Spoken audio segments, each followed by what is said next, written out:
What's up guys? I hope you are doing well. आइए Veer, welcome to study lover family. मुझे आज लग रहा है कि द हिंदू न्यूज़पेपर वाले आप लोगों की पढ़ाई को लेकर आप लोगों से भी ज्यादा सीरियस है। आखिर क्यों? 22 मार्च को इनके द्वारा बोली गई थी कि छुट्टी है और कोई भी न्यूज़पेपर का एडिशन नहीं आने वाला है। तो इसीलिए मैंने मॉर्निंग में 4 AM क्वेश्चन वाली वीडियो अपलोड करी और उसके बाद में फिर मैंने सोचा कि मुझे लगा कि न्यूज़पेपर तो आ नहीं रहा है आज, तो मैंने एक्सरसाइज वगैरह करनी स्टार्ट करी और अपना थोड़ा कुछ इस तरीके से मॉर्निंग का जो हल्का फुल्का काम है मैंने वो निपटा लिया। फिर पता नहीं मेरे माइंड में क्या है, मैंने कहा यार एक बार चेक कर लेता हूँ, हो सकता है न्यूज़पेपर आ गया हो। तो देखा मैंने खोलकर न्यूज़पेपर अपलोड किया हुआ था वहाँ पर, ठीक है। तो इसकी वजह से न्यूज़पेपर आप लोगों का थोड़ा लेट हो गया और यहाँ पर इसमें मेरी कोई गलती नहीं है, धोखा न्यूज़पेपर वालों ने दिया है। धोखा क्या बोलिए, देखिए कहीं ना कहीं एक अच्छी बात भी है, आ गया तो कम से कम आप लोगों को कुछ नई बातें जानने को मिल जाएंगी।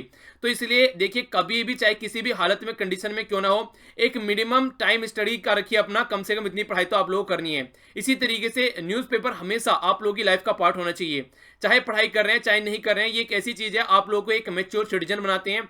आप लोगों को क्या डिस्कस करना है, किसके सामने क्या बोलना है, अगर आप लोगों के पास में तथ्य होंगे, आप लोगों के पास में कुछ इंफॉर्मेशन होगी, तो आप लोग एक अच्छा डिस्कशन कर पाएंगे कहीं पर भी खड़ा होकर। तो इसलिए भी द हिंदू न्यूज़पेपर या फिर कोई भी न्यूज़पेपर जो भी आप लोगों को सुटेबल लगता है, इंपॉर्टेंट होता है। डेली न्यूज आप लोगों को पता होनी चाहिए कि हमारे इर्द गिर्द एक्चुअल में चल क्या रहा है। तो चलिए जो भी है अच्छी बात है, न्यूज़पेपर आया तो इन्होंने क्या किया, इन्होंने मार्च में ही अप्रैल फुल बना दिया, वो एक अलग बात है। तो आइए आज का डिस्कशन स्टार्ट करते हैं बिना किसी देरी के। तो आज जो आप लोगों का मैप बेस्ड क्वेश्चन है ये है सेंट लूसिया। जाकर मैप में नहीं हारेगा, कल फिर इसके बारे में हम लोग डिस्कस करेंगे। बाकी देख लेते हैं क्या आज हम लोग को शानदार द हिंदू न्यूज़पेपर में डिस्कस करना है। पर आगे बढ़ने से पहले ये है कुछ क्वेश्चंस के आंसर जो मैंने आप लोगों से लास्ट वीडियो में पूछे थे, या फिर आप लोग इसे रिवीजन भी बोल सकते हैं। कोस्टा है वर्ल्ड में फर्स्ट कंट्री जिसके द्वारा अनाउंस किया गया जो कार्बन न्यूट्रल नेशन के तौर पर अपने आप को 2021 तक ये टारगेट अचीव करना है। यानी कि जितना कार्बन ये प्रोड्यूस करें उतना ही ज्यादा इनको उसको खत्म करना है। कुछ ऐसा टारगेट इनके द्वारा रखा गया है ताकि आने वाले टाइम में जो ग्लोबल वार्मिंग है उसको कंट्रोल किया जा सके। तो फर्स्ट कंट्री है जिसके द्वारा यहाँ पर ये ऐसा कुछ टारगेट रखा गया है। अगर बात करें ऑफिशियल कस्टडी में जो डेथ होती है वो काफी लार्ज स्केल पर हमारी कंट्री में लोगों की जान जा रही है। लगभग 144 जान गई लास्ट ईयर ये पुलिस कस्टडी में, और 40% जो ह्यूमन राइट कमीशन के पास में केस आए वो अगेंस्ट पुलिस आए कि पुलिस जो है ह्यूमन राइट का हनन कर रही है, और केस को कोर्ट में पहुंचने से पहले ही लोगों को जेल में ही मार डाला जा रहा है टॉर्चर कर। तो काफी बुरी कंडीशन आप लोग बोल सकते हैं। इंडिया ने साइन किया है यूएन कन्वेंशन अगेंस्ट टॉर्चर 1997। तो इसको भी यहाँ पर अब तक इसके ऊपर कोई लॉ नहीं बनाया गया है। इवन ये बोला जाता है कि हमारी सोसाइटी ऐसी नहीं है कि ऐसा कुछ देखने को मिले, जबकि बहुत फ्रीक्वेंटली ऐसी सिचुएशन हम लोग को देखने को मिल रही है। पाक है वो कंट्री यानी कि पाकिस्तान जो अपनी गवर्नमेंट की अनयूज्ड प्रॉपर्टी बेच रही है, अपनी कंट्री का जो बर्डन है यानी कि जो उधारी ले रखी है उसको कम करने के लिए। IDBI ये बैंक है जिसके द्वारा अपना नाम चेंज करने के लिए RBI से गुहार लगाई गई, पर RBI ने मना कर दिया। ये चाह रहे थे कि नाम चेंज होकर LIC IDBI हो जाए या फिर LIC बैंक हो जाए, क्योंकि LIC ने इसके 51% के करीब शेयर इसके आज की डेट में खरीद लिए हैं। पावर जो होल्डर है यहाँ पर LIC है, तो इसलिए यहाँ पर ये बात निकल कर आई। नेक्स्ट बात की जा रही है यहाँ पर हैप्पीनेस इंडेक्स के बारे में। तो बोला गया है कि इंडिया की जो रैंक है वो पहले के कंपेयर में गिर गई है, और बोला गया है कि 2018 के कंपेयर में अगर इंडिया को देखेंगे तो वो इतनी ज्यादा हैप्पी नहीं है जितनी ज्यादा हैप्पी होना चाहिए था। अब की बार जो हमारी रैंक है ये है 140, यानी कि 140 रैंक है 2019 के UN वर्ल्ड हैप्पीनेस रिपोर्ट के हिसाब से। तो इंपॉर्टेंट डेटा है, क्वेश्चन डायरेक्ट बन सकता है। चाइना के साइंटिस्ट के द्वारा यहाँ पर काफी अच्छा एक्सपेरिमेंट किया गया, शार्लक होम्स और पुलिस डॉग, यानी कि आप लोगों ने शार्लक होम्स की मूवी देखी होंगी, तो उसमें जो जासूसी का काम किया जाता है, तो यहाँ पे कुत्तों को बनाया गया है इस तरीके से टेक्नोलॉजी का यूज करके। यानी कि कहने का मतलब यहाँ पर ये है जीन की जो टेक्नोलॉजी है यहाँ पर खासकर जो एक तरीके से क्लोन बनाए जाते हैं उस तरीके से यहाँ पर कुत्तों को बनाया गया है। इससे फायदा क्या होगा, इससे फायदा ये होगा कि इनको ट्रेन करने में कम टाइम लगेगा, कम खर्चा लगेगा, और अच्छी तरीके से ट्रेन ऑलरेडी अवेलेबल कुत्ते होंगे, ताकि यहाँ पर एक तरीके से अपनी कंट्री में अगर कोई भी किसी भी तरह क्रिमिनल एक्टिविटी हो रही है उसको आसानी से सुलझाया जा सके। तो चाइना काफी आगे है आज की डेट में, देखो कैसी कैसी हरकतें कर रहे हैं लोग। चलिए आगे बढ़ते हैं। अगर इस लेक्चर की PDF आप लोग डाउनलोड करना चाहते हैं तो फेसबुक से आप लोगों को मिल जाएगी, या फिर टेलीग्राम, दोनों के लिंक वीडियो के नीचे डिस्क्रिप्शन बॉक्स में मिल जाएंगे। इसके अलावा फेसबुक से आप लोग वैसे भी कनेक्ट रह सकते हैं, काफी कुछ इंटरेस्टिंग यहाँ पर शेयर किया जाता है। यहाँ पर जो फर्स्ट वाला आर्टिकल है ये काफी शानदार है, फ्री स्पीच के बारे में बात की जा रही है। आखिर रियलिटी में फ्री स्पीच है क्या, किसको आप लोग बोलेंगे कि फ्री स्पीच ही है? यहीं पर वीडियो को पॉज कीजिए और अपना एक छोटा सा आंसर लिखिए फ्री स्पीच के बारे में, कि what is the definition of free speech according to you. यानी कि आप लोग क्या सोचते हैं मोटे मोटे तौर पर, आप लोगों से कोई इंटरव्यू में पूछे कि क्या आप लोग फ्री स्पीच के बारे में आप लोगों की क्या राय है, तो आप लोग क्या बोलेंगे कि ये है फ्री स्पीच। तो आप लोग बताइए यहाँ पर फ्री स्पीच के बारे में कि आप लोग क्या उसके बारे में सोचते हैं। उसके बाद में वीडियो को आगे देखिएगा। आगे बात करते हैं यहाँ पर जो नेक्स्ट है समझौता एक्सप्रेस में जो ब्लास्ट हुआ उसके बारे में बात की जा रही है, तो इसके ऊपर नजर डालेंगे। इसके अलावा ये वाला आर्टिकल यहाँ पर ये न्यूजीलैंड के बारे में डिस्कस किया जा रहा है जो कि हमारे लिए इंपॉर्टेंट नहीं है। ये साइड वाला आर्टिकल इंडिया और मालदीव के रिलेशन के बारे में, इस आर्टिकल के ऊपर नजर डालेंगे। ये आर्टिकल इंपॉर्टेंट है। यहाँ पर फिर से मसूद अजहर के बारे में पूछा गया है, आखिर इंडिया को ऐसा क्या करना चाहिए कि मसूद अजहर को वो वांटेड टेररिस्ट की लिस्ट में, यूएन के अंडर के जो लिस्ट है उसमें डाल दे। तो ये बात यहाँ पर बोली जा रही है जो कि इंपॉर्टेंट नहीं है। वैसे भी आप लोग जानते हैं कि चाइना को जब तक ये नहीं दिखेगा कि चाइना को ज्यादा प्रेफरेंस या फिर ज्यादा इंपॉर्टेंस इंडिया की साइड से मिल रही है, या फिर चाइना को एक तरीके से रिकॉग्नाइज किया जा रहा है एज ए एशियन पावर, वो तमाम मुद्दे, और चाइना अपने आप को चाहता है एक तरीके से इस मुद्दे में चाइना को रिकॉग्नाइज किया जाए कि हाँ हम भी है भैया, हमारे बिना ये मैटर नहीं सुलझेगा। और चाइना यहाँ पर थर्ड पार्टी के रूप में आना चाहता है इंडिया और पाकिस्तान के बीच के जो बायलैटरल रिलेशन है उनको सुलझाने के लिए। ये तमाम ऐसे छोटे छोटे मुद्दे हैं जिसकी वजह से जो चाइना है वो नहीं अलाउ कर रहा है अब तक मसूद अजहर को, ताकि इंडिया जो है उसकी कंडीशन के हिसाब से काम करने लगे, यानी कि इनडायरेक्ट वे में इंडिया को कंट्रोल करने की कोशिश कर रहा है यहाँ पर चाइना, इसलिए ऐसी हरकतें यहाँ पर कर रहा है। तो ये इंपॉर्टेंट आर्टिकल नहीं है, वैसे सारी बातें आप लोगों को पता ही है, कई बार यहाँ पर इनके बारे में हम लोग डिस्कस कर चुके हैं। इजराइल में इलेक्शन होने वाले हैं तो उसी के बारे में डिस्कस किया जा रहा है। तो बोला जा रहा है कि इजराइल में इलेक्शन होने के बाद पता चलेगा कि इजराइल सब लोगों के लिए है या फिर ज्यूज के लिए है, ये पता चलेगा यहाँ पर, ठीक है। तो देखते हैं इलेक्शन के बाद में क्या मुद्दा निकल कर आता है। ये आर्टिकल भी यहाँ पर इंपॉर्टेंट नहीं है। ये जो बात की जा रही है इसको देखिए आप लोग, ये है यहाँ पर आज का कार्टून। मोदी जी के द्वारा भी एक कमेंट निकल के आया कि उनके ऊपर जो भी नेगेटिव कमेंट किए गए हैं, जो भी गालियां दी गई हैं, उन्होंने सबको ऑर्नामेंट बना लिया, यानी कि एक तरीके से आभूषण की तरीके से यूज किया, यानी कि वो गालियों का हार पहन के घूम रहे हैं एक तरीके से, और वो उसको काउंट भी नहीं कर रहे हैं, वो अपने काम पर फोकस कर रहे हैं, ये बोला गया। तो कार्टून काफी शानदार बनाया गया है। यहाँ पर डिमोनेटाइजेशन गले में डाला गया है, जो रफेल मुद्दा है या फिर जीएसटी की इंप्लीमेंटेशन को लेकर जो प्रॉब्लम आई, जो आज के डेट में और भी कई सारे मुद्दे हैं, काउ विजिलेंटिज्म के बारे में, तो तमाम ये मुद्दे यहाँ पर लिखे गए कि किस तरीके से यहाँ पर सिटीजनशिप जो बिल की बात करें जो कि लैप्स हो गया। तो ये देख सकते हैं कुछ पॉइंट भी हैं जो कि आप लोग, अनएम्प्लॉयमेंट हो गया, हैप्पीनेस इंडेक्स हो गया, तो ये आप लोगों के एग्जाम के लिए इंपॉर्टेंट टॉपिक है यहाँ पर जो मोदी जी के ऊपर लिखे हुए हैं, ठीक है। आइए आगे चलते हैं। इंपॉर्टेंट और शानदार क्वेश्चन के साथ में स्टार्ट करते हैं कि व्हाट इज फ्री स्पीच। अगर आप लोगों से कोई पूछे कि फ्री स्पीच ट्रूली क्या है, आप लोग क्या सोचते हैं फ्री स्पीच के बारे में, तो आप लोग क्या सोचते हैं? देखिए हमारे संविधान में आर्टिकल 12 से लेकर 35 तक पार्ट 3 में फंडामेंटल राइट है, जो कि खासकर 19 की बात करें तो ये कॉम्प्रिहेंसिवली हम लोग को बात करता है कि हम फ्री स्पीच यानी कि अपने आप इंजॉय कर सकते हैं, हमको हमारे ऊपर कोई रिस्ट्रिक्शन नहीं, एक तरीके से फंडामेंटल राइट है हमारे पास में फ्री स्पीच का। तो उसी के चलते यहाँ पर इसको एनालाइज किया गया कि फ्री स्पीच का मतलब क्या है, आखिर किस हद तक फ्री स्पीच है और किसको फ्री स्पीच आप लोग बोलेंगे, तो उसको एनालिसिस यहाँ पर किया गया है। तो बोला गया कि फ्री स्पीच कहां तक रियलिटी में फ्री स्पीच है, और क्या फ्री स्पीच का मतलब यह है कि जो पावर में है उनको अकाउंटेबल बनाया जाए। तो क्या इस तरीके से आप लोग फ्री स्पीच देखते हैं? तो इस तरीके से बोला जा रहा है। जो आज के डेट में फ्रीडम जो है वो काफी फ्रीक्वेंटली यूज किया जाता है एज ए थीम के तौर पर भी, यानी कि फ्रीक्वेंटली आप लोग कहीं पर भी बात करें कि फ्रीडम होनी चाहिए भैया। आज की डेट में तो इतनी भी बात है यहाँ पर, अगर बच्चों को भी कुछ बातें बोली जाए तो बच्चे भी ये बोलते हैं जरा सी देर में कि हमको फ्रीडम चाहिए, ठीक है ना। यानी कहने का मतलब ये है फ्रीडम बहुत फ्रीक्वेंटली यहाँ पर आज के डेट में यूज किया जाता है वर्ड पर, लेकिन इतना इजी अंडरस्टैंड करना नहीं है इस फ्रीडम को कि आखिर एक्चुअल में फ्रीडम क्या है। कॉन्सेप्ट इतना अंडरस्टैंड करना इतना इजी नहीं है जितना लोग भी नॉर्मली बोल देते हैं कि भाई मुझे फ्रीडम दो भैया, मुझे फ्रीडम चाहिए। आखिर क्या है फ्रीडम? अगर देखें तो यहाँ पर ये ढंग से इसको समझाने की कोशिश कर रहे हैं। फ्रीडम कई तरीके की होती है, बात करने की फ्रीडम, कुछ लिखने की फ्रीडम यानी कि किसी के बारे में कुछ लिखना चाहते हैं, कार्टून बनाना चाहते हैं, कुछ सोचने की फ्रीडम, कुछ पहनने या रहने सहने की फ्रीडम, कुछ खाने की फ्रीडम। अभी कुछ दिनों पहले ये भी हो रहा था कि वेज नॉन वेज या फिर क्या खाना है नहीं खाना है, ये तमाम मुद्दे भी काफी न्यूज में थे। तो इस तरीके से आप लोग बोल सकते हैं कि एक तरीके से फ्रीडम आज के में ऐसा हो चुका है कि बच्चा भी ये कहता है कि मुझे आइसक्रीम खाने की फ्रीडम है, मुझे आजादी है कि मैं आइसक्रीम खाऊंगा, आप मुझे नहीं रोक सकते।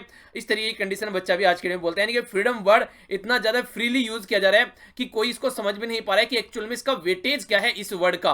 तो उसी वेटेज को समझाने की कोशिश की जा रही है राइटर के द्वारा। तो उसी को अंडरस्टैंड करने की बात की जा रही है कि आखिर कौन सा सबसे ज्यादा इंपॉर्टेंट यहाँ पर एक्सप्रेशन है फ्रीडम का। फ्रीडम की जब बात करते हैं, आगे बढ़ने की अगर बात की जाए यहाँ पर, तो फ्रीडम के लिए यहाँ पर मेन एलिमेंट अगर डेमोक्रेसी को हम लोग देखते हैं तो डेमोक्रेसी में इलेक्शन करना ये काफी इंपॉर्टेंट है, और इसी के साथ में फ्री मीडिया होना चाहिए। फ्री मीडिया यानी कि हमारी जो न्यूज एजेंसी है अगर वो फ्री रहेंगी तो ही हम लोगों को यहाँ पर जो हमारे द्वारा चुने गए नुमाइंदे यहाँ पर पार्लियामेंट में या फिर जो लेजिस्लेटिव असेंबली यानी कि स्टेट लेजिस्लेटिव असेंबली में जाने हैं उनके बारे में हम लोग कुछ पता चल पाएगा। अगर हम लोग उनके बारे बारे में कुछ जानेंगे नहीं, ढंग से समझेंगे नहीं, तो किसी को भी वोट हम लोग दे देंगे।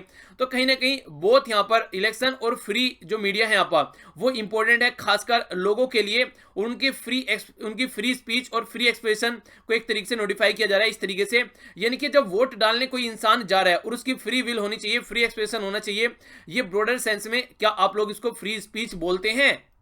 तो इस तरीके की अगर फ्री स्पीच के बारे में बात करें तो मीडिया बहुत बड़ा रोल प्ले करती है यहाँ पर, अगर हम लोग इसको फ्री स्पीच बोलते हैं तो। सिमिलर इसी तरीके से मीडिया की अगर बात की जाए तो मीडिया के पास में फ्रीडम की बात की जाती है तो ऑल काइंड ऑफ व्यूज आप लोगों को यहाँ पर देखने को मिलेंगे। देखिए, अगर आप लोग इसको डेमोक्रेसी के साथ में बस ओनली सोच लेंगे कि हाँ डेमोक्रेसी के लिए फ्रीडम होनी चाहिए तो हाँ बस वही फ्रीडम है, इस तरीके से आप लोग इसको नहीं देख सकते। यानी कि but it is free speech really the essence of यहाँ पर जो डेमोक्रेसी, इसके बारे में बात करते हैं आप लोग, या is it reality so important for an effective democracy. यानी कि ओनली आप लोग डेमोक्रेसी के साथ में इसको कनेक्ट कर नहीं देख सकते। फ्री स्पीच और डेमोक्रेसी में आप लोगों को एक तरीके से डिफरेंस समझना पड़ेगा। डेमोक्रेसी एक तरीके से आप लोग इलेक्शन में पार्टिसिपेट करते हैं फ्रीली, उसको आप लोग डेमोक्रेसी बोलते हैं। यानी कि आप लोगों के पास में राइट है अपने द्वारा चुने गए नुमाइंदों को अपने बिहाफ में पार्लियामेंट में या फिर स्टेट लेजिस्लेचर में भेजना। पर लेकिन जब बात करते हैं यहाँ पर फ्री स्पीच की, तो देखिए उसको आप लोग अलग अलग तरीके से देख सकते हैं। फ्री स्पीच कई बार फ्री स्पीच नहीं रहता है, यानी कि अगर कुछ ऐसी लोगों के द्वारा बात बोली जाए जो कि कहीं ना कहीं हेट फैलाने का काम करे, कहीं ना कहीं हार्म करे दूसरे लोगों को, झूठ बोला जाए, तो वो एक तरीके से र्यूमर कहलाते हैं, गॉसिप कहलाते हैं और फेक न्यूज कहलाते हैं। तो ये फ्री स्पीच नहीं है, ये एक तरीके की गलती है इंसान के द्वारा जो की जाती है। अगर आप लोग बोलने लगे कि हाँ मेरे पास फ्री राइट है कि हम तो भैया गाली देंगे सबको, तो देखिए फ्री स्पीच का मतलब ये नहीं होता है कि आप लोग उठा के किसी को भी गाली देना स्टार्ट कर देंगे। अगर इस तरीके से इसको मतलब को काउंट किया जाएगा तो ये फिर बिल्कुल गलत है।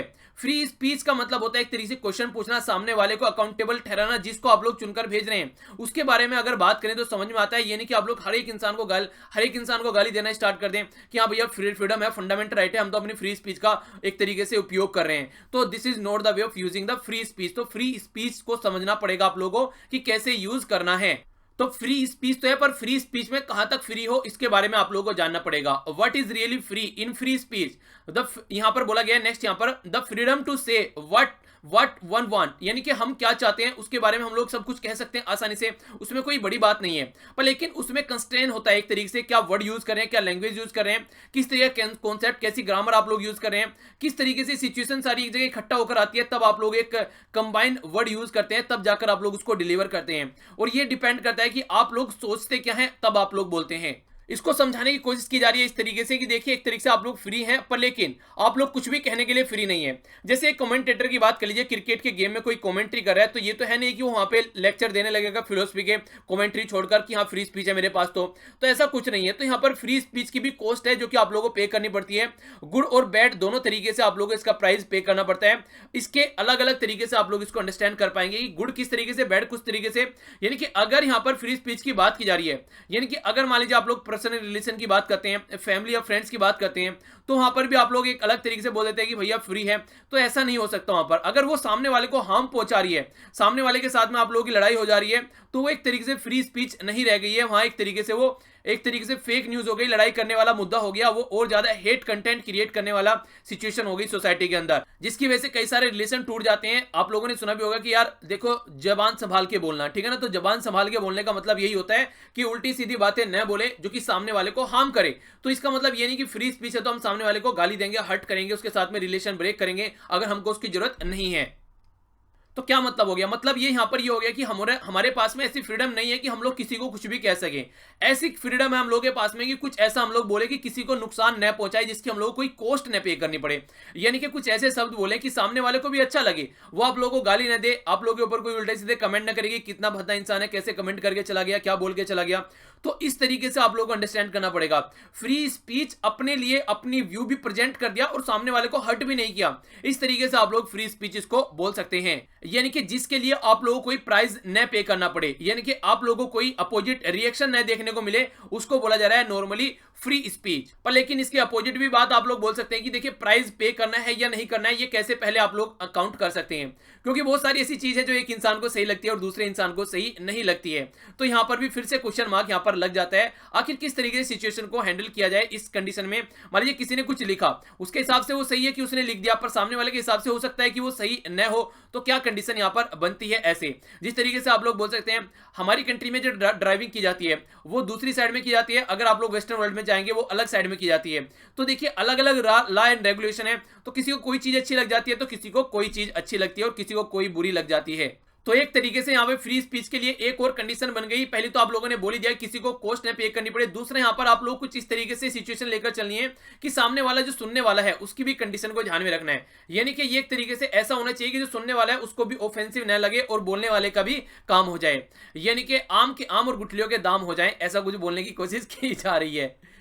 इसी तरीके से दोनों पर्सन के पास में फ्रीडम आ गई। एक तो बोला जा रहा है कि जो रियल फ्रीडम है वो इस तरीके से नहीं है कि हमारे पास में स्पीकर है तो बोलने की आजादी है, सामने वाले के पास में मान लीजिए आप लोगों ने सामने वाले के ऊपर कोई कमेंट किया, अब सामने वाले के हाथ में भी पावर है कि वो भी अपनी फ्री स्पीच को यूज करे और आप लोगों को रोके कि आप लोग ऐसी हरकतें न करें, यानी कि सामने वाले के पास में भी तो पावर है फ्री स्पीच की। अब इस फ्री स्पीच को कैसे लेकर चलना है, आपने अपना काम कर दिया जो आप लोगों को सही या गलत बोलना था, अब सामने वाला उसको कैसे रिएक्ट कर रहा है वो भी अपनी फ्री स्पीच को वहां पर यूज करेगा। तो ये भी एक कंडीशन यहां पर लग जा रही है कि यहां पर फ्री स्पीच आप लोगों को सामने वाले को भी काउंट करना पड़ेगा कि उसको बुरा न लगे। पर लेकिन अगर फ्री स्पीच की आज के में अपनी कंट्री में बात करें तो वो एक अलग ही मुद्दा बना दिया गया है। अगर गवर्नमेंट के खिलाफ कोई क्वेश्चन मार्क करता है तो उसको भी एक तरीके से सेट मतलब देशद्रोह का चार्ज उसके ऊपर लगाया जाता है। कई बार ऐसी कंडीशन यहां पर निकल कर आ रही है। तो यहां पर जो फ्री स्पीच की आज के में बात करें तो वो पर्पसफुली यहां पर एक तरीके से पर्सन को बदनाम करने की कोशिश की जा रही है। गवर्नमेंट को अगर कोई क्रिटिसाइज कर रहा है तो एक तरीके से इंडिविजुअल पर्सन को समझो कि उसकी सामत आ गई, यानी कि जो नुमाइंदे हमारे द्वारा चुनकर पार्लियामेंट में भेजे गए हैं हम लोग उनसे क्वेश्चन भी नहीं पूछ सकते। ये हरकतें हो रही है, जो आज के में जो बातें होती हैं उनको टैकल कर दूसरी जगह मुद्दा यहां पर लखा लिया जाता है। अभी एक कार्टून देख रहा था मैं फेसबुक पर, तो बड़ा इंटरेस्टिंग लगा मुझे वो, हालांकि मैंने शेयर नहीं किया जानबूझकर क्योंकि फिर कमेंट आने लगता है कि सर आप तो ये कर रहे हैं वो कर रहे हैं, पर फिर भी बता देता हूं। उसमें यह बोला गया कि आज के डेट में एक कंपेन चल रहा है कि मैं भी चौकीदार कंपेन आप लोगों ने चला दिया। तो इस कंपेन के चलते चलते लोग ये बोल गए कि इंप्लॉयमेंट नहीं है लोगों के हाथ में, किस तरीके की सिचुएशन यहां पर बन रही है, जो कुछ बोल रहा है उसके ऊपर कैसे कमेंट सोसाइटी में किए जा रहे हैं, यानी कि बहुत सारे ऐसे मुद्दे, डिमोनेटाइजेशन हुआ किस तरीके से उसको इंप्लीमेंट किया गया, जो मुद्दा था वो यहां पर नहीं रखा गया और सब छुपा दिए गए।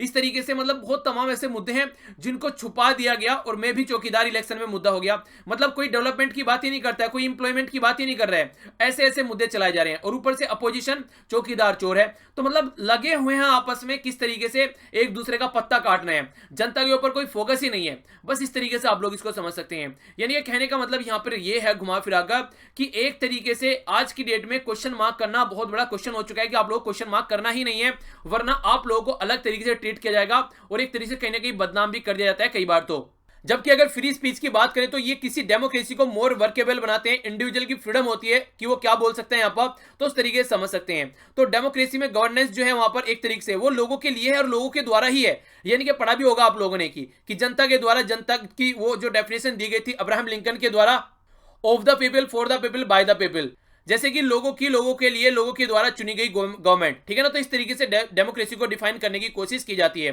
तो वो कहां से निकल कर आती है, वो इसी तरीके से यहां पर निकल कर आती है जब यहां पर आप लोग काउंट कर इस तरीके से चीजों को चलते हैं। तो अगर इस तरीके से आप लोग फ्री स्पीच को समझेंगे तो यहां पर इसका मतलब सीधा सीधा ये हो गया कि जो पावर में है उनके ऊपर कुछ लगाम लगाना, वो बेलगाम के घोड़े न बने, उनसे क्वेश्चन पूछा जाए और उनको उन क्वेश्चन का आंसर दिए, यानी कि पावर ऑफ क्वेश्चन देखने की कोशिश यहां पर की जा रही है। हर एक इंडिविजुअल में इतनी पावर है कि वो प्राइम मिनिस्टर बन सकता है, यानी कि जिस तरीके से बोला जा रहा है कि चाय वाला प्राइम मिनिस्टर बन सकता है, अभी यहां पर राहुल गांधी भी सोच रहे हैं कि वो प्राइम मिनिस्टर बन सकते हैं, तो एक रिक्शा वाला भी सोच सकता है कि वो प्राइम मिनिस्टर बन सकता है। हर एक इंसान के अंदर कैपेबिलिटी है। तो देखिए क्वेश्चन का आंसर तो देना पड़ेगा अगर आप लोग उस पोस्ट पर पहुंचेंगे तो, यानी कि ये पावर है क्वेश्चन की कि इंसान को ये जताता है कि कहां पर सही हो रहा है और कहां पर चीजें गलत हो रही हैं। तो कहीं ना कहीं एक इंडिविजुअल को अकाउंटेबल बनाता है एक क्वेश्चन, एक फ्री स्पीच का ही रीजन है जो कि अकाउंटेबिलिटी और ट्रांसपेरेंसी निकल कर आती है। पर लेकिन प्रॉब्लम क्या होती है, जब पर्सनल बेनिफिट की बात आती है तो कई बार हम लोग फ्री स्पीच को डाइल्यूट कर देते हैं। जैसे पॉलिटिकल पार्टी की ही आप लोग बात कर लीजिए, बोलने नहीं दिया जाता है किसी को, अगर ऐसी हरकतें होने लगती है तो सप्रेस करने की कोशिश की जाती है, कोई प्रोटेस्ट करता है उसको हटाने की कोशिश की जाती है, तो तमाम ऐसे मुद्दे देखने को मिलते हैं। तो फ्री स्पीच को कई बार फ्री नहीं रहने दिया जाता है और इसको नेगेटिवली एक तरीके से मिसयूज भी किया जाता है, ऐसा आप लोग बोल सकते हैं यहाँ पर, ठीक है। आइए आगे चलते हैं। तो फ्री स्पीच के बारे में आर्टिकल, आप लोगों की क्या राय है, आप लोग बताइएगा आर्टिकल के बारे में। नेक्स्ट आर्टिकल है इंडिया और मालदीव के बारे में। ये हो गया इंडिया, ये हो गया हमारा प्यारा भारत, और ये मालदीव। तो यहाँ पर अभी रिसेंटली इंडिया और मालदीव के रिलेशन जो है वो सही डायरेक्शन में चलते हुए नजर आए। तो इसी के बारे में क्वेश्चन का आंसर आप लोगों को देना है। India and Maldives must continue to build a share strategy vision. तो इसके ऊपर आप लोगों को कमेंट करना चाहिए। आखिर ऐसा क्यों बोला गया? ऐसे ऐसे लिए बोला गया है क्योंकि काफी लंबे समय से मालदीव और इंडिया के रिलेशन जो है वो अच्छे नहीं थे, क्योंकि यहाँ पर एक ऐसा इंसान था जो पावर में था, जो कि खासकर चाइना के काफी करीब था, यानी कि दोनों एक तरीके से प्यार करते थे दिल से। पर लेकिन जब से यहाँ पर अभी इलेक्शन होने के बाद में जो नया प्रेसिडेंट चुनकर है, उनको अगर देखेंगे तो कंडीशन यहाँ पर काफी हद तक चेंज हो गई है।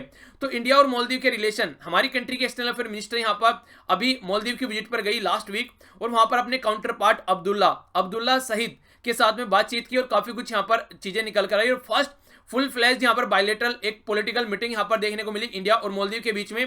तो ये एक तरीके से जो इलेक्शन हुए सितंबर में लास्ट ईयर, उसके बाद में ये ऐसे रिलेशन देखने को मिल रहे हैं। इब्राहिम सोहलित जो यहाँ पर प्रेसिडेंट चुनकर आए, वो आसानी से प्रेसिडेंट नहीं चुनकर आए, मल्टी पार्टी यहाँ पर एक तरीके से मिलकर साथ में आई, और तब जाकर यहाँ पर ये कोलिशन बनाकर जीत कर आए, और एक डेमोक्रेसी को रिस्टोर करने की कोशिश इनके द्वारा की गई। यहाँ पर जो सोलित है उनके द्वारा भी यहाँ पर कहीं ना कहीं जो रिलेशन है उसको उसी डायरेक्शन में ले जाने की कोशिश की जा रही है, जिस डायरेक्शन में हमारे प्राइम मिनिस्टर नरेंद्र मोदी जी के द्वारा स्टार्ट किया गया था चीजों को सही डायरेक्शन देना। अब्दुल्ला यमीन खतरनाक पर्सनैलिटी थे, चाइना से काफी कुछ लोन ले चुके थे, एक तरीके से जो यहाँ पर मालदीव है वो कर्जे में डूब चुका है। तो देखिए, अगर किसी से लोन ले लेना और कर्जे में डूब जाना, फिर कहीं ना कहीं ये जो आने वाली गवर्नमेंट है उसकी रेस्पॉन्सिबिलिटी बनती है कि कैसे उसको टैकल कर चलना है। तो अब यहाँ पे कहीं ना कहीं इंडिया ने भी काफी बड़ा रोल प्ले किया। जब मोहम्मद ये यहाँ पर सोलित हमारी कंट्री की हम विजिट पर थे, तो 1.4 बिलियन का हम लोगों ने फाइनेंशियल असिस्टेंट दिया ताकि सोशल सिक्योरिटी की स्कीम चलाई जा सके और भी कई सारे डेवलपमेंट प्रोजेक्ट यहाँ पर चलाए जा सके और चाइना के ऊपर इनकी डिपेंडेंसी कम हो सके, क्योंकि चाइना के द्वारा जो यहाँ पर लगभग जो बात की जा रही है काफी शानदार तरीके से इन्वेस्टमेंट किया गया और 3 बिलियन के करीब यहां पर बोला जा रहा था रिसेंटली अभी, ठीक है। तो चाइना का ह्यूज इन्वेस्टमेंट यहां पर देखने को मिल रहा था। तो कैसे उसको कम कर सकते हैं वो भी देखने को बात करी। अपोजिशन हुआ, कई बार ऐसी बातें की गई कि चाइना का जो इन्वेस्टमेंट हो रहा है ये हमको एक तरीके से अंधेरे में ढकेल देगा, जिस तरीके से पाकिस्तान आज के में एक काफी प्रॉब्लम में है। तो आने वाले टाइम में काफी ऐसी प्रॉब्लम फेस करनी पड़ सकती है, और इंडिया बार बार इनको जताता भी रहता है कि आप लोगों के ऊपर रूल किया जा रहा है चाइना के द्वारा। एक तरीके से यहाँ चाइना जो कंडीशन बना रहा है वो कॉलोनी बना रहा है, जो पुराने टाइम में जो ब्रिटिश गवर्नमेंट किया करती थी वो हरकतें चाइना आज के डेट में कर रहा है। दूसरे वाले सामने वाले जो इंसान है उसको एक तरीके से अपने कर्जे के बोझ में डाल देना ताकि वो कुछ बोले ही ना और उसकी कंट्री को अपने हिसाब से टैकल कर चला जाए, यानी कि उनके पॉलिटिकल मैटर में भी इंटरफेयर करने लगता है कई बार। हालांकि जो हमारी external affair minister Sushma Swaraj यहां पर विजिट पर गई, कोई ज्यादा बातें, कोई ज्यादा एग्रीमेंट वगैरह नहीं देखने को मिले। रीजन क्या था? मॉडल कोड ऑफ कंडक्ट हमारी कंट्री में लगा हुआ है, तो उसकी वजह से ज्यादा कुछ ऐसी सिचुएशन यहां पर देखने को नहीं मिली। पर फिर भी यहां पर कई सारी चीजें फिर भी निकल कर आई, जैसे डिप्लोमेटिक जो यहाँ पर खासकर डिप्लोमेट्स होते हैं, जो ऑफिशियल पासपोर्ट होते हैं वो यहाँ पर एग्जाम्प्ट कर दिया गया, यानी कि आसानी से आप लोग विजिट कर सकते हैं। इसी के साथ में इंडिया ने जो ग्रांट दिया था उसको कैसे यहाँ पर इंप्लीमेंट किया जा सकता है उसके बारे में बात की। एनर्जी इफिशिएंटी या रिन्यूएबल एनर्जी से रिलेटेड कुछ बातें की गई, तो अभी भी कुछ बातें यहां पर देखने को मिली। अब रेस्पॉन्सिबिलिटी यहां पर इंडिया की है, being a major country in Indian Ocean. तो इंडिया की ये रेस्पॉन्सिबिलिटी बनती है कि आसपास की जो कंट्री है उनको कहीं ना कहीं इतना ट्रस्ट दिलाकर रखे कि हम हैं तो आप लोगों की प्रॉब्लम का सॉल्यूशन यहां पर निकलता रहेगा।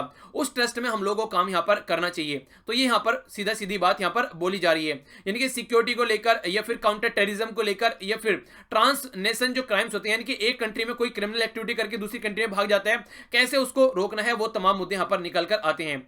आज की डेट में भी अगर देखा जाए तो जो यमीन एडमिनिस्ट्रेशन है, जिस जो हरकतें उसके द्वारा की गई है उसके चक्कर में आज भी जो गवर्नमेंट है वो कहीं ना कहीं प्रेशर में है, क्योंकि लार्ज स्केल पर 3 बिलियन का अभी रिसेंटली यहां पर जो चाइना के द्वारा इन्वेस्टमेंट किया गया था, तो काफी लार्ज स्केल का यहां पर इन्वेस्टमेंट था। और कई बार ये अनवांटेड इन्वेस्टमेंट होता है, यानी कि जो बस यहां पर गवर्नमेंट अपने लिए चाहती है, एक तरीके से करप्शन के मुद्दे पर भी यूज किया जाता है। मल्टी पार्टी जो अलायंस निकल कर आया है, तो देखने वाली बात यहां पर ये होगी, जो प्रेशर तो है देखिए काम करने का, पर लेकिन कैसे उसको हैंडल किया जाता है, तो अब ये सामने मुद्दा निकल कर आएगा। और पीस और हार्मनी काफी जरूरी है किसी पर्टिकुलर गवर्नमेंट को काम करने के लिए। अगर ये मुद्दे इस तरीके से नहीं रह पाते हैं, शांति से काम नहीं हो पाता है, तो फिर काफी प्रॉब्लम क्रिएट हो जाती है। यानी कि इकोनॉमिक कंडीशन अच्छी होनी चाहिए और पॉलिटिकल स्टेबिलिटी होनी चाहिए। ये दोनों अगर आपस में काम कर चल रहे हैं तो फिर काफी सारी प्रॉब्लम का सोल्यूशन निकल जाता है। नेक्स्ट आर्टिकल यहां पर समझौता एक्सप्रेस के बारे में बात की जा रही है। ज्यादा इंपॉर्टेंट आर्टिकल नहीं है, थोड़ा सा आइडिया आप लोग रख सकते हैं। दिल्ली और लाहौर के बीच में समझौता एक्सप्रेस चलाई गई थी, तो फिर यहां पर ब्लास्ट देखने को मिला। 68 लोग यहां पर मारे गए 2007 फरवरी में। अब यहां पर जो क्रिमिनल एक्टिविटी में जो संलिप्त लोग यहां पर पाए जा रहे हैं वो कहीं ना कहीं छुटते हुए नजर आ रहे हैं। यानी कि इसी के साथ में कई सारी और भी कंडीशन देखने को मिली कि पाकिस्तान में हमारे रिलेशन अच्छे न हो, ये भी एक मुद्दा था यहां पर समझौता एक्सप्रेस पर अटैक करने का, क्योंकि इंडिया और पाकिस्तान के बीच में है। जो यहां पर असीम आनंद है, जो यहां पर असीम आनंद है, यहां पर अगर उनको देखेंगे तो पहले भी वो कई सारे जो चार्जेस थे उनके ऊपर उस पर संलिप्त पाए गए, पर लेकिन छूट जा रहे हैं बार बार। रीजन क्या है? रीजन ये सबूत नहीं पाए जाते हैं। तो सबूत पाए जाने का मतलब क्या है कि सबूत मिटाए जा रहे हैं। तो यहां पर अजमेर दरगाह पर ब्लास्ट हुआ, इसके अलावा मक्का मस्जिद पर यहां पर ब्लास्ट देखने को मिला।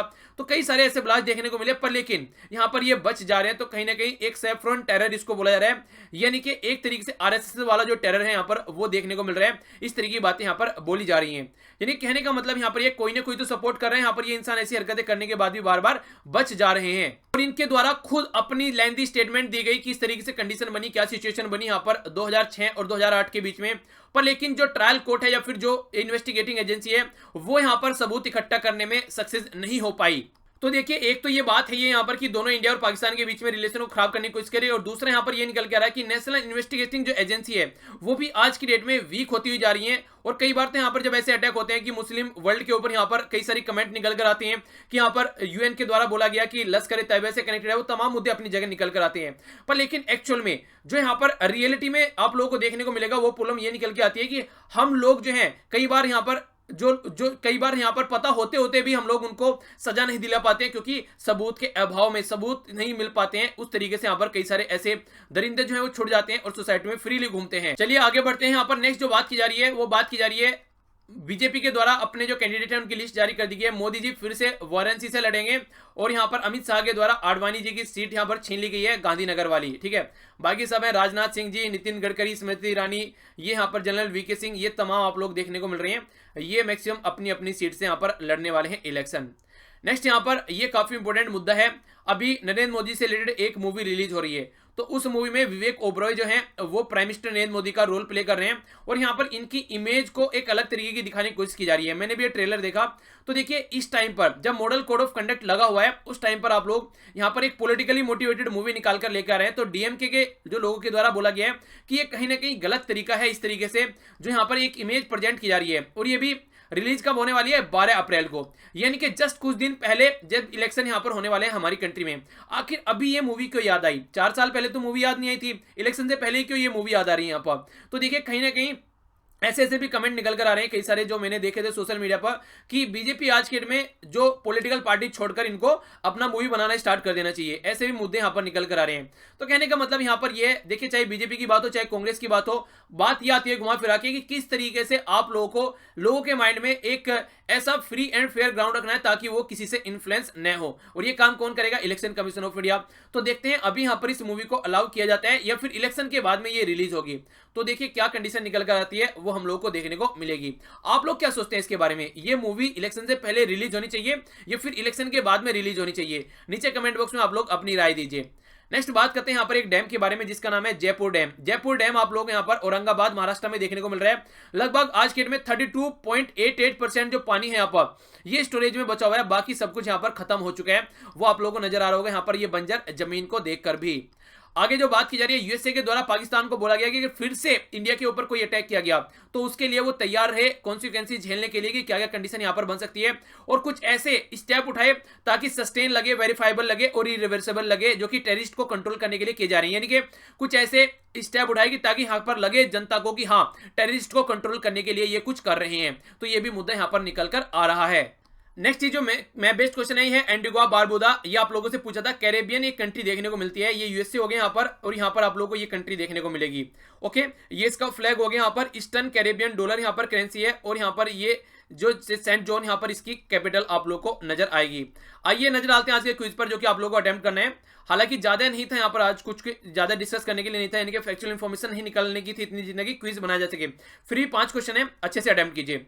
इंडिया और कौन सी कंट्री के बीच में अभी रिसेंटली कई सारे यहाँ पर समझौते देखने को मिले? हमारी एक्सटर्नल अफेयर मिनिस्टर भी वहां पर विजिट पर गई, तो वो आप लोगों को बताना है। ये यहाँ पर मिस्टर सोलिद की जब विजिट थी हमारी कंट्री में, तो कितने बिलियन का हम लोगों ने फाइनेंशियल असिस्टेंट प्रोवाइड किया इनको, ये आप लोगों को बताना है, जो कि मालदीव के प्रेसिडेंट है। इसके अलावा जो नेक्स्ट बात की जा रही है, ये आप लोगों को ये बताना है कौन सी कंट्री ने पाकिस्तान को हड़काया है कि अगर अब की बार कोई उल्टी सीधी हरकतें हुई तो एक्सट्रीम कंडीशन उनके लिए होगी यहाँ पर, जिसको वो झेलने के लिए तैयार रहे। तो ये आप लोगों को बताना है कौन सी कंट्री के द्वारा ये इस तरीके के शब्द बोले गए हैं। नेक्स्ट यहाँ पर बात की जा रही है जयपुर डैम के बारे में। ये कहां पर लोकेटेड है ये आप लोगों को बताना है। महाराष्ट्र के अंदर है, पर लेकिन पर्टिकुलर एरिया की बात कर रहे हैं हम लोग। नेक्स्ट यहाँ पर बात की जा रही है दिल्ली लाहौर समझौता एक्सप्रेस के बारे में। तो यहाँ पर अभी जो बम ब्लास्ट वगैरह देखने को मिले, तो कहा किस टाइम किस ईयर में ये देखने को मिले, जिसमें लगभग 68 लोगों की जान गई। तो ये था आज का आप लोगों का डिस्कशन। अगर लेक्चर पसंद आता है तो शेयर करना मत भूला कीजिए फेसबुक व्हाट्सएप पर, जहां पर भी आप लोग कनेक्टेड हैं। इसी के साथ में आसपास सफाई रखनी है, पानी और पेड़ पौधों सेव करना है। और अब आप लोगों का कंप्लीट यहाँ पर हो चुका है, जो आप लोगों ने एंजॉय किया जो हॉलीडे वगैरह, अब बच्चे से कमर कसकर लग जाइए। आप लोगों की क्वेश्चन की वीडियो प्रॉपर टाइम पर आ रही है नैनो मैगजीन, मॉर्निंग वाली वीडियो भी आप लोगों की टाइम पर आप लोगों को देखने को मिलेगी। इसके अलावा रिवीजन अपना करते रहिए अच्छे से, उसमें कोई भी कमी आप लोगों की नहीं होनी चाहिए। ओके, तो मिलता हूं नेक्स्ट लेक्चर में। बड़ों को नमस्ते, छोटों को प्यार, छोटी सी लाइफ एंजॉय करो यार। तब तक के लिए जय हिंद।